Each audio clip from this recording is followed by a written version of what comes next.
اللي فاضي معايا. بص كده عنده انهي جزء اللي فاضي؟ على اليمين هنا صح؟ طب انا هعمل ايه من هنا؟ هغير رجلي دي الناحيه دي. بص 1 2 تمام؟ انا اقدر اعمل هنا كام تكنيك او كام حركه كتير قوي. من هنا كده 1 2 فرونت كيك يمين تمام؟ من هنا 1 2 سايد كيك شمال. من هنا 1 راوند كيك لو كيك تحت تمام؟ من هنا لو هستغبى شويه 1 2 تمام؟ هشتغل على الاولانيه بس.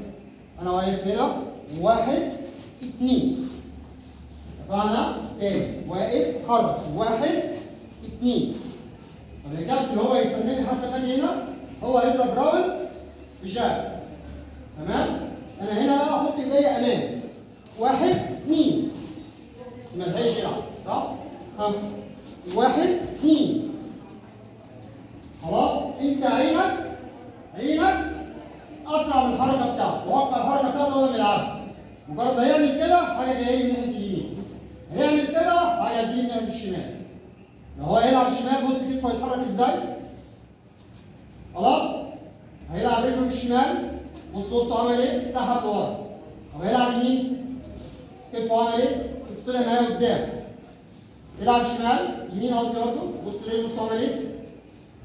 خلاص؟ يبقى انت عينك على الحركات دي العظمتين دول والعظمتين دول كتفه ووسطه.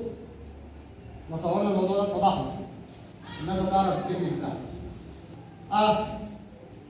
كده هو بيتحرك معايا انا اعرف اتحرك، لو اتحرك خلفيه هلاقي رجله اللي قدام او وسطه ده دخل زياده عن اللزوم، بدل ما سحب لورا او اتحرك شويه لقدام كده لا هتلاقيه سحب لجوه، يبقى كده عايز ايه؟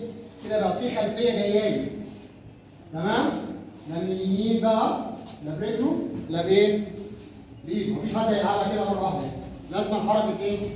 الاستعداد بتاعته اللي هي تتحرك من الاولانيه اللي هي النقطه بتاعت ايه؟ البدايه اللي هي كده يبقى هو هيتحرك ايه؟ خلفي تمام؟